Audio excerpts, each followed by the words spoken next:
用朴素的茶具还原真实的茶品。大家好，我是真茶君普。大家好，我是阿胖。今天主要为大家讲解的内容就是一个茶友寄来的一个弯弓茶，是一个饼茶。为什么普文这些年坚决不喝这些所谓的名山名在的普洱茶，所谓的高端普洱茶？在这个茶品鉴和讲述的过程当中，普文会跟大家一一讲述。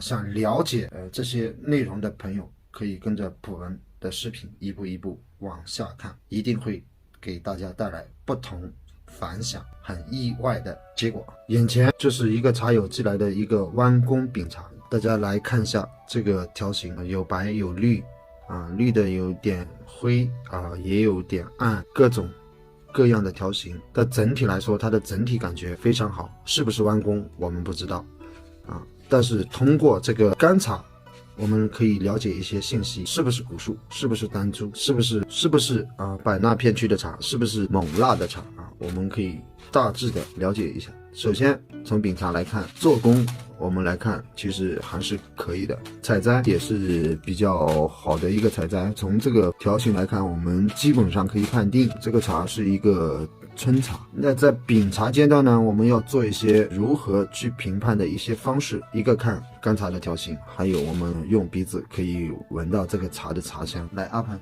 你看一下和闻一下这个茶有什么样一个味道？这个茶的蜜香很重，可以。这个茶外条形它的蜜香非常重的话，曾经普文也讲过，为什么这个茶外香型它的蜜香会那么重，在制作过程当中是需要注意的。例如揉茶揉的比较透，外条形的蜜香它就会很浓，相对浓郁在前面一个过程当中杀青杀的比较重，揉茶再加上重，蜜香是外露的，还要配合天气。好，我们来称8克茶来开汤，为这个茶友为大家来检验一下这个茶是不是弯弓茶，是不是名山名在的茶，这个茶会出来什么样的效果，来跟我们一起来做一个评测。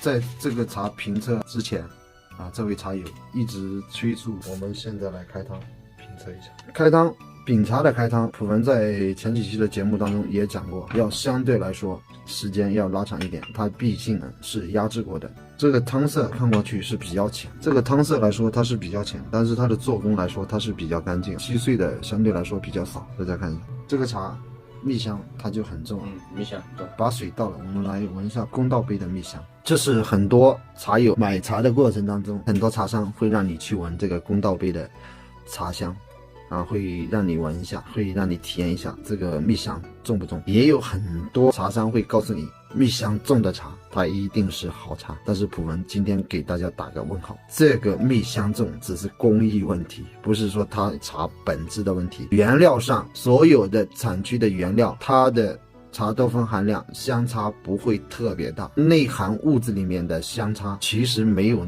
你们想象的那么大，你可以从任何书籍跟检测过程当中能评判出来。那为什么它的口感差异会那么大呢？其实普文想告诉大家，工艺起了主导作用。好，这个香有点不一样对，是跟这边的地域汤色变绿了。闻这个茶应该是今年的新茶，不是前几年的茶，春茶，是一个春茶。来，我们品鉴一下。汤色来说其实比较可以，入口很柔很柔。这个柔度其实跟制作工艺是非常有关的。为什么很多茶喝进去它比较燥，其实跟你的杀青工艺是很有关系。杀青的时候火温过高，它的水细度就没有那么柔，就很燥，对吧？因为它的高温导致这个茶叶，尤其在蒸压过后，你喝着有点麻麻的、燥燥的，其实很多时候是火温造成，并不是很多人认为的生态问题。很多人他会认为时间发麻是因为生态有问题，其实是制作工艺上出了一点问题，火温过高。真正的生态有问题会体现在你的喉韵和你的鼻腔这一块。生态不好，打过农药的茶、化肥的茶，喉咙喝完之后一定干，鼻腔稍微有微微的肿痛的那种感觉。一个好的茶，什么叫通透？喝进去之后鼻腔通了，吸气好像很通的那种感觉，然后喉韵是非常顺的，喉咙你就是润到那种感觉快到肺部的那种感觉对。好，泡一下第2泡，3泡之后闷泡，我们来检测这个液体和解析它的制作工艺，是不是名山，是不是名寨，它有多重要呢？其实普文想跟大家今天讲清楚的不是特别重要，但是你喝的茶生态最重要。如果一个茶有打药有施化肥能催长的茶，其实对大家来说喝了是起了副作用的，反作用的。农药它符合国家标准，化肥它也符合国家标准，但是希望大家多去看温铁军的视频，他是一个三农专家，他提倡的是我们绿色种植。工业已经发展到现在的这种程度，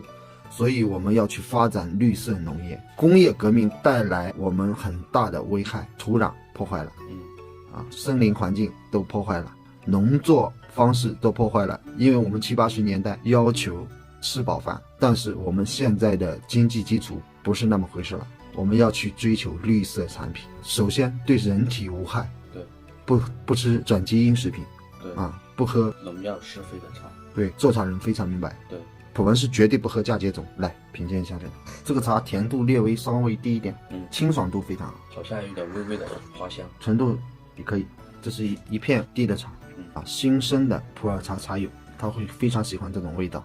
但是这类茶在凤庆，普文直接告诉大家太多了，太容易制作了。清凉感是有出来了，海拔生态还可以。好，汤色你看加深了，汤色很漂亮，但是也是属于低温杀青，生津也是比较。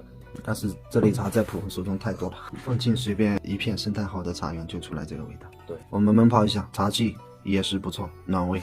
我们待会来分析叶底，因为弯弓义乌那边的叶底相对来说比较细，生态越好，相对来说越稍微细长，生态越好，好其实海拔高度越高，好越少。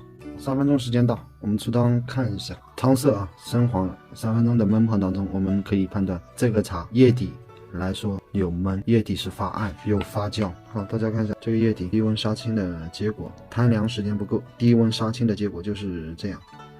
绿中带红，整体来说大家看一下都是整体带红，这就是工艺问题。现在这个茶应该出苦涩，也比较重，这种是焖过的叶底，在锅里炒制的时候有焖过的叶底。我们来看看这个叶肥不肥，这个叶整体来说还算肥的，色体它有到现在还未化开，这个叶底来说可能有压到肥料，喉韵它不够强，杀青是手工杀青，但是整体发好，出锅有焖。你闻一下这个有没有焖味发酵的味道？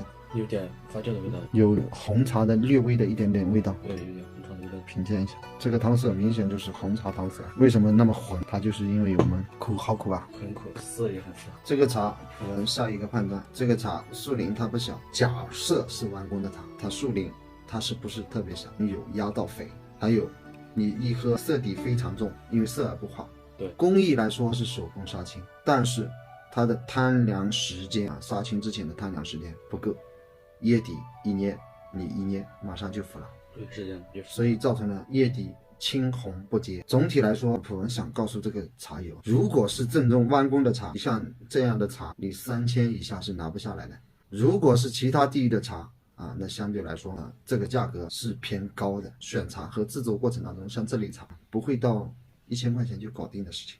为什么普文近些年已经不做名山名寨，不喝名山名寨那些都是虚高的，这样口感的茶在我手上比比皆是。是的，高性价比。好，今天为大家讲解的视频，这个茶友送来的弯弓，我们讲到这里。